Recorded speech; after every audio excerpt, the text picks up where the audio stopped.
Hi everyone, welcome to UTV Gooner and our show The Shooting Lone Star with Ram from the Austin Gooners. Hey bro, how are you?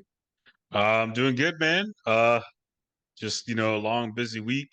Um, work wise and obviously Arsenal wise. Had two matches for the first time.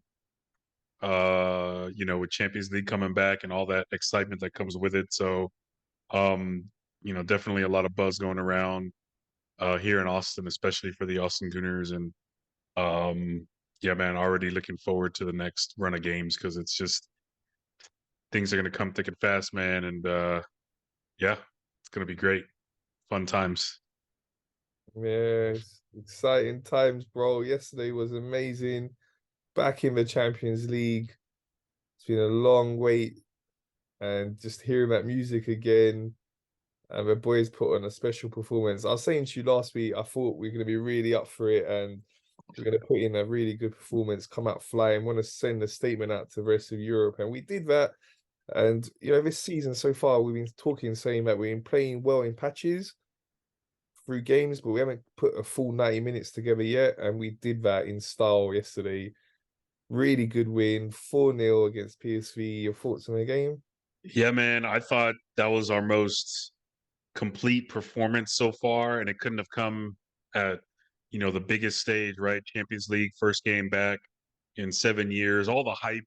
A lot of our guys, first time, they were gonna play on this stage, right? This is kind of what we've been kind of dreaming about with this group, right? Like let's get back to the big time or to the top table is what the announcer called it, right? So, and everybody just it looked like we had. I mean, we were ready for it, man. Like everybody stepped up.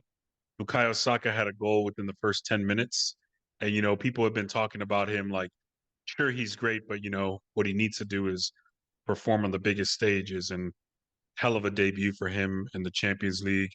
All our front three got a goal, right? Trossard and Saka both got a goal and an assist.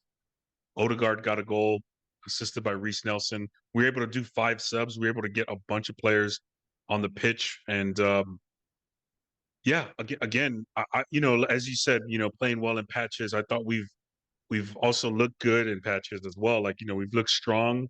We've only dropped 2 points, obviously compared. A lot of people like to compare to last year, um, but we've been winning in different ways.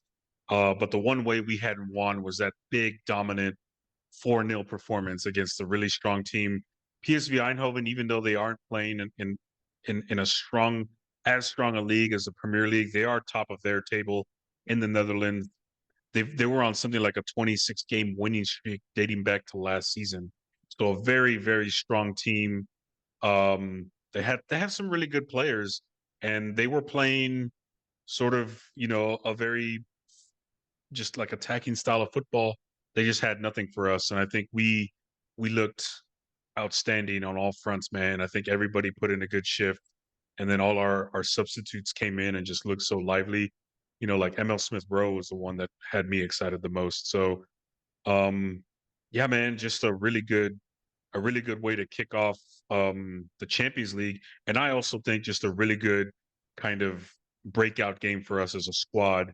Um, I think we're going to kind of build off of this in the Premier League fixtures as well. And what a better way to hop right back into it than against Tottenham. Yeah, for sure, bro. Big one coming up. For all four goals were really good goals. Let's start with Saka, as you mentioned, that platform for him. We provided it and he shone on the brightest stage, opening the scoring. Great start to his Champions League career for us. Yeah, man. And as mentioned, here in America, we get for Champions League coverage, we get a Thierry Henry and Jamie Carragher, who used to play for Liverpool, and Kate Abdo, and sometimes Michael Richards, who was a former Man City player. But uh, yeah, they were just ranting and raving about Bukayo Saka, man. And the goal he got was just like that classic striker type of goal, like the poaching goal, like and it's easy, right? It's almost like a tap in, but he did have to do a lot of work to get it into the back of the net. But also, I mean, just being relentless, right? Like uh, shout out to, to Odegaard for having a shot on target again. And then, the keeper, if you have to be on point if you're playing against us, because that's going to happen, right? Bounced harmlessly over to Bukayo Saka, and he just puts it in the back of the net. He looks so good. And I think the goal, the assist that he got, which led to a pretty sweet goal for Trossard. But it all started with Gabriel Jesus just being relentless and starting that run and kicking it off to Saka, who was, off wide on the flank. And then Saka just patient enough to, it wasn't lucky, but I mean, he just passed it right into the middle of the pitch, and just Trossard was right there to just nail it home. So I think just our front three, just everybody looks so good. Um, even he didn't really register any stats like goals or assists, but even someone like Kai Havertz, I thought had a pretty solid game. But yeah, man, just going back to your point, man, Bukayo Saka, yeah, as you said, this is the competition that he wants to thrive in. He wants to be on the biggest stage. And I think, again, what better way for him to announce himself to the world? And obviously a lot of people know who he is, but here's an opportunity for him to really take his star power to the next level. To do it in the Champions League, which is what every player dreams about performing in. And he, as he said on his Instagram post, right, like just a dream start, and yeah, that's the best way to describe it. Dream start for Arsenal and for our star boy, man, Bukayo Saka. Yeah, bro, and he got an assist for the second goal. And what a brilliant finish by Trossard. We'll talk about the one against Everton shortly, but again, he followed that finish there up with another brilliant finish yesterday. Yeah, man, and it was a brilliant finish. Um, and like I said, it's just a result of everybody working hard and putting themselves in a position where, you know, um, they didn't really have to do much at the end, right? Just kind of just not saying they didn't have to do much, but all he had to do, and I say that as like, tongue in cheek, but the ball comes to him and he just has to hit it on target, because all the hard work was leading up to it was already done by Gabi Jesus drawing the defender, Bukayo Saka setting up the pass perfect for him, and Trossard just being relentless and just being in the spot he's supposed to be in. And everything else, I mean, it just looks so smooth, man. It was beautiful to watch. And then, of course, he has the incredible assist to Gabi Jesus, and it's the same thing. Like the ball, like you saw, I don't know, I think it was Gabriel that got the ball to Trossard, but Trossard just takes off, is perfectly onside, beats his man, and then just takes the ball up to a good spot. And he didn't have to beat his defender one on one. He didn't do any crazy things.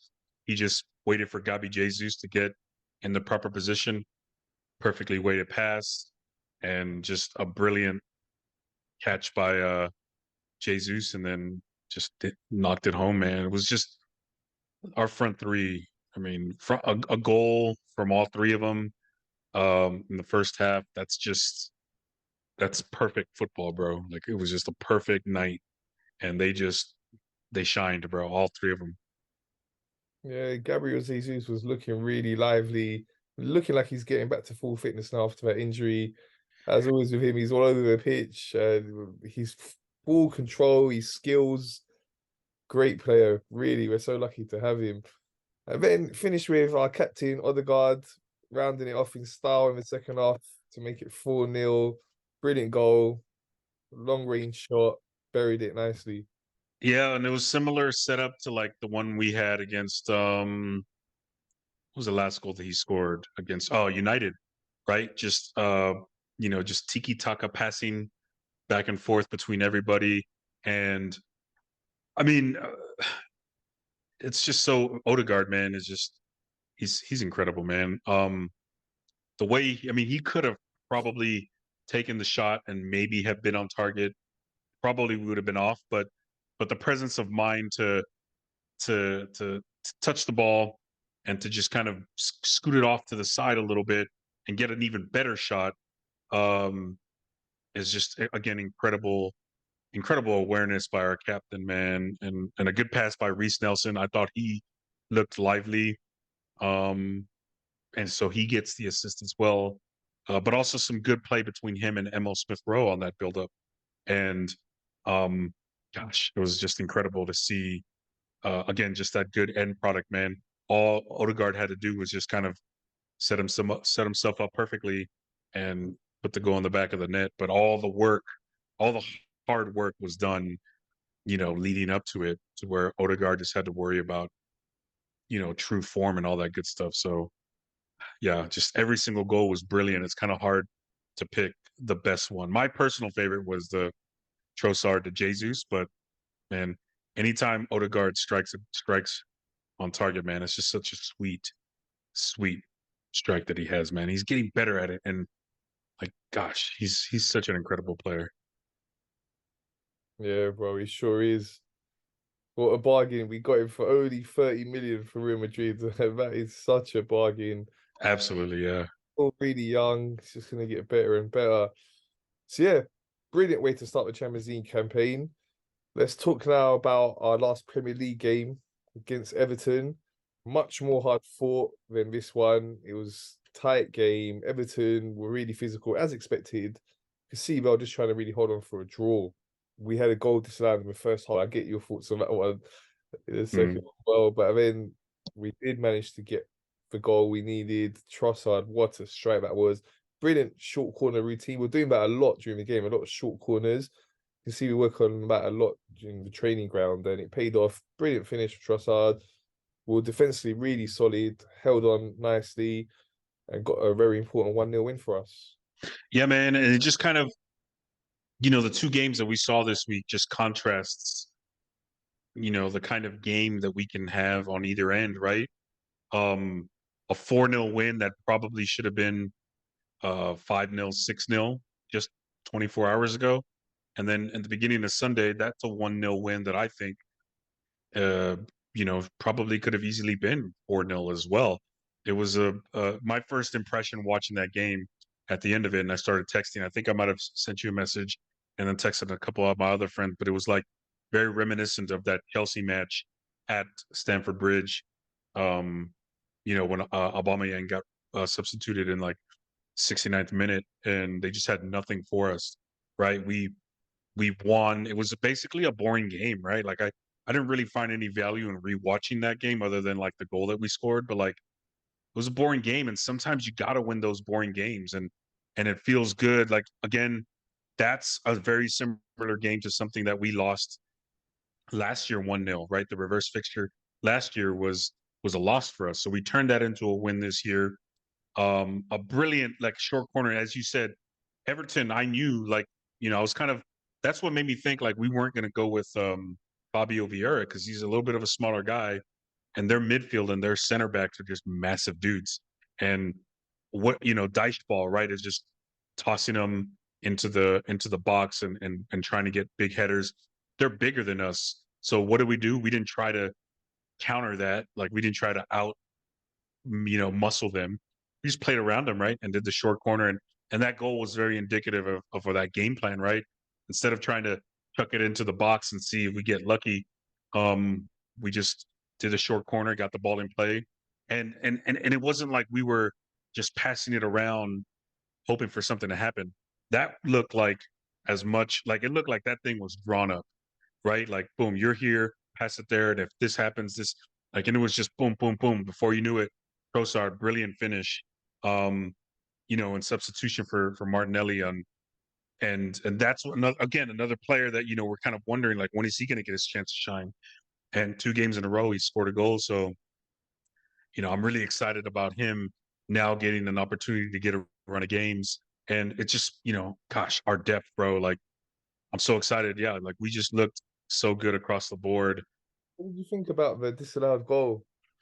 Uh, I get it. Like offsides, I'm starting to be less and less.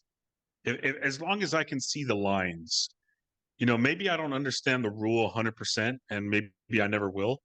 But and I understand it a little bit more. But if I can see the lines, then I'm gonna feel okay. I'm gonna feel more okay about it than if I don't see the lines or if it's just some thing. But it's also just a weird interpretation of the rule because it did come off a defender, right? Like an Everton defender. And the way that they were explaining the rule is like if it's got to be like quote unquote deliberate, a deliberate pass or a deliberate this for the offside thing to be nullified, if you will. Um, and I'm guessing it wasn't deemed deliberate, but I don't know how much more deliberate you can be as a defender to get in the way of an attacking pass and then deflect it or whatever happens by, I guess, the strict interpretation of the rule. Ultimately, it's offsides, right? But it's a shame that that's how they're interpreting it because let's say you any kind of more liberal translation of that rule that looked like a goal because I was like, wait, it came off a defender. Like how? Like it can't be offsides, right? Because it's not like a pass. So it came off the defender and just again that brilliant just one touch passing back and forth and it was a beautiful goal and it was so annoying that it got disallowed. It was it Trossard, right, who scored, right? So I'm glad he was able to get it back and I'm glad we were able to overcome that. Um, but like I said, at the very least, it should have been a 2-0 win. Again, they were parking the bus on us all day, but we gave them nothing. So they never changed up their goal. All they wanted to do was counterattack, and every time they tried, we just shut it down, man. So again, just dominant performance. Saliba, a couple times where it just kind of got a little bit itchy in the box, and he just such a smooth defender. Um, God, yeah, just everybody played so good, and yeah, man, two great wins from two different styles of play, man. We won pretty on Wednesday and we won ugly on and to just see that within the span of 4 days is so encouraging.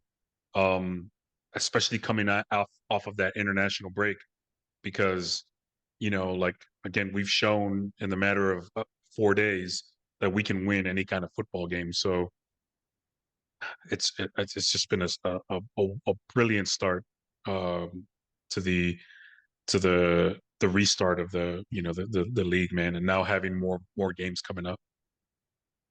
Yeah, for sure, bro. So before we move on to the Tottenham game, just wanted to ask you your thoughts on the big decision that Arteta made against Everton to change our goalkeeper from Ramsdale to Raya. At that point, we weren't sure if it was just for that game, but then also for the Champions League game yesterday, he also played Raya. So it seems like Raya is the new number one now. We don't know for sure. He might put Ramsdale back in against Tottenham, but from what we've seen in these last two games, it's been a league game and a cup game where Ray has started. So, what's your thoughts on that one? Yeah, man, it's on a personal level, like it's kind of a shame to see that happen to him, just because he was a very very instrumental part of our rise from eighth to fifth to second, right? Like he's been an instrumental part in this. So you kind of want to see him, you know, start the first Champions League match. Um, but at the same time, and I think we've even talked about this when Raya came in, and it was like, I like him. Part of the reason why I probably ended up watching a lot of Brentford matches over the past couple seasons is because of the goalkeeping play. He's a really good goalkeeper, man. He's a little bit more assured of himself and comfortable and calm versus Ramsdale being a little bit more chaotic. I think they both have very good qualities, and we have two number one goalkeepers. Um, so I don't know where we're going with this, man, because like I think it made a lot of sense for him to start against Everton. When people started talking about how he kind of goes up and catches the ball, right? And he kind of led the Premier League, or at least was top three or something like that in doing that. And Ramsdale was sort of at the bottom. And again, because we were playing such a big team, tall team, they do a lot of corners, just chucking him into the box. Um, Ramsdale doesn't come out to catch him and just sniff it, right, and end it or snuff it, excuse me.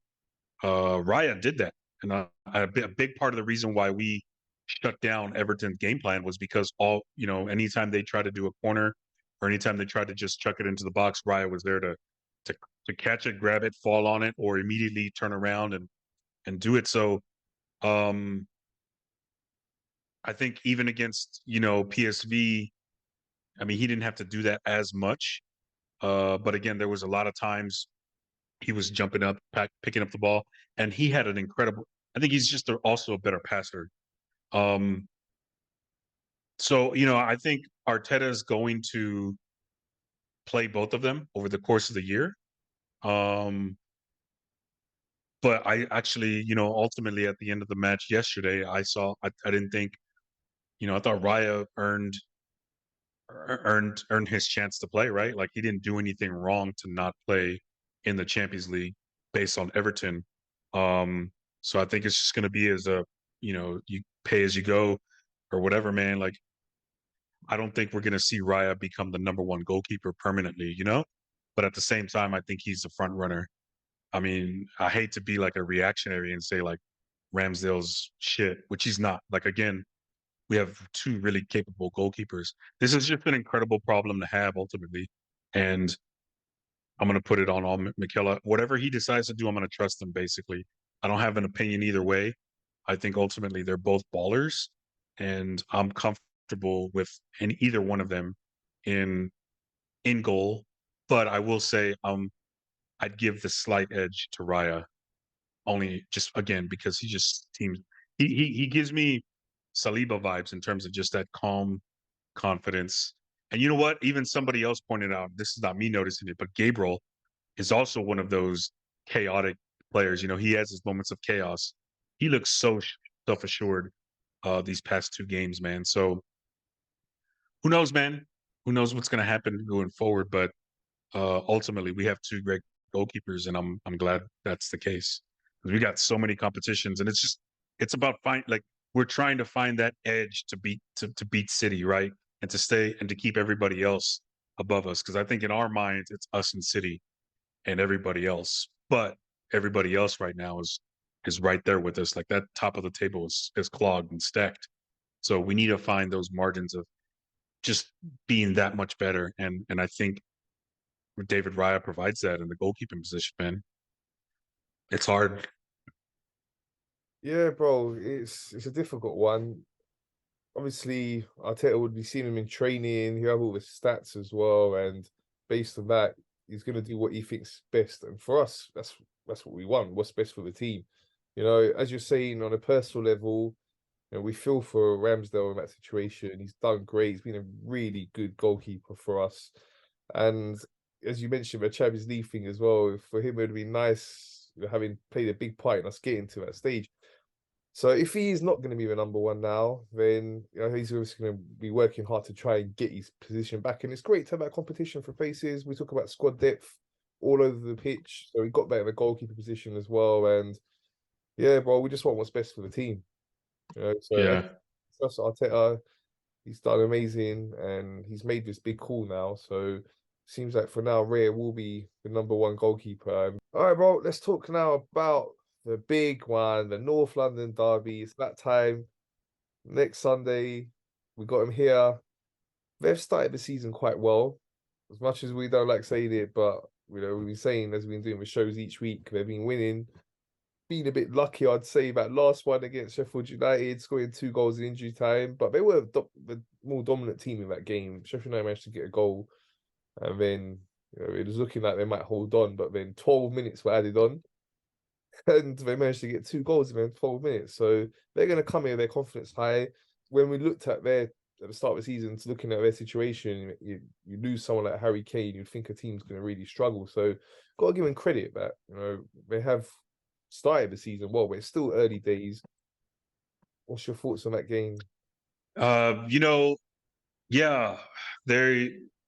Yeah, a lot of us were kind of assuming that they were just going to be a really bad team because they didn't have Harry Kane, as you just said. But like, it almost seems like him being gone has kind of opened it up and freed everybody else to kind of play a different game instead of just making it all about Harry Kane. Like now they're a little bit more, the attack is spread out a little bit more, and um, they're also playing a completely different kind of football compared to what Conti played, where it was just park the bus and just kind of see what happens and counterattack. they're more of a front foot team where they're going to be bringing it and that kind of thing. I will say, I think my main point of reference for what the games might look like on Sunday is the game we just had against PSV. PSV, a lot of like, they're a big attacking team, and attacking teams ultimately, like, I think, play into our hand a little bit, right? So we almost like them to be forward and attacking because what's going to happen? We're great on the counter. We're great on again, our goalkeeper pick that ball up and then boom, get it in play and just get going, and then we're able to kind of exploit that weakness. So, I think the way we play PSV is the kind of the way we're going to see. Or excuse me, let me start over. The way PSV played against us is, I feel like that's how Tottenham is going to play us on Sunday as well. I think they're going to make it a game and give it a go against us. Um, and it might be a little bit more of a high, like, I think they might present bigger challenges just because, again, I think ultimately the Premier League has overall that much better quality and talent. But I think that's going to be our game. Like, that's the kind of game we want to see. We want to see teams attack us because we've got such a good back four. Whoever we start at goalie uh is going to be solid. And we just have some intense attackers, and I think guys like our midfield is just we've got Declan Rice who can serve as that fifth defender and turn it around. And Kai Havertz is again building that confidence and getting a little bit more comfortable. Vieira, if he ends up starting, can contribute to our attack a little bit better. And of course, our captain, man, uh, is able to just kind of be the pivot and just make everything go through him. So um, I think ultimately it's going to be a little bit more of it's a little bit more of a tighter game, but I think we end up winning.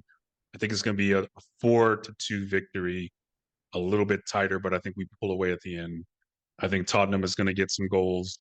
They're flying high right now, so they're a little bit dangerous. But they have more goals than us. I know it's a five games. They have 13 goals. We have 9, but I think we'll end up with the win. Yeah, bro, I think it's going to be a really comfortable win. I'm very confident. As I was saying, Tottenham have started the season well and they're looking good, but it's really early days and new manager, star strikers no longer there. So as well as they started, I still think they're going to struggle this season overall. We haven't really played anyone. We played Man United, but they've been awful as Mhm. season. So that they haven't really had top teams to play at the moment so far this season. So I think we're going to show them that we are a level above them. They're at that level. I think trying to get fourth place. We're trying to fight for a title. So I see a clear win for us. I think they'll get a goal. Hopefully not two. You're saying 4-2. Yeah, I'm gonna go 4-1. I think 4-1. It's a good shout. Yeah, 3 or 4-1. Let's go 4-1. I'll go for 4-1. Really confident, dominant win, and that'll round off a perfect week for us.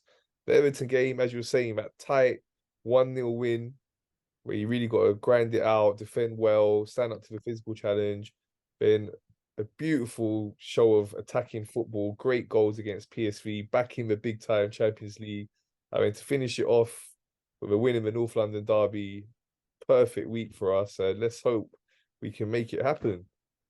Absolutely. Okay, bro. So let's, as always, do our end of show predictions for the other key fixtures that are coming up this weekend. Let's start with Man City against Nottingham Forest. Uh, I think Nottingham Forest gives them a game, but it is at the Etihad. I think if it was in reverse, I think Nottingham Forest would be a favorite to get the upset. But I think it's going to be 2-1 Manchester City. Okay, I think they're going to win that one 3-0. Now, this next one, last week, we both said this in regards to the Man United Brighton game. It wouldn't be an upset if Brighton beat them. We both were quite confident Brighton would beat them.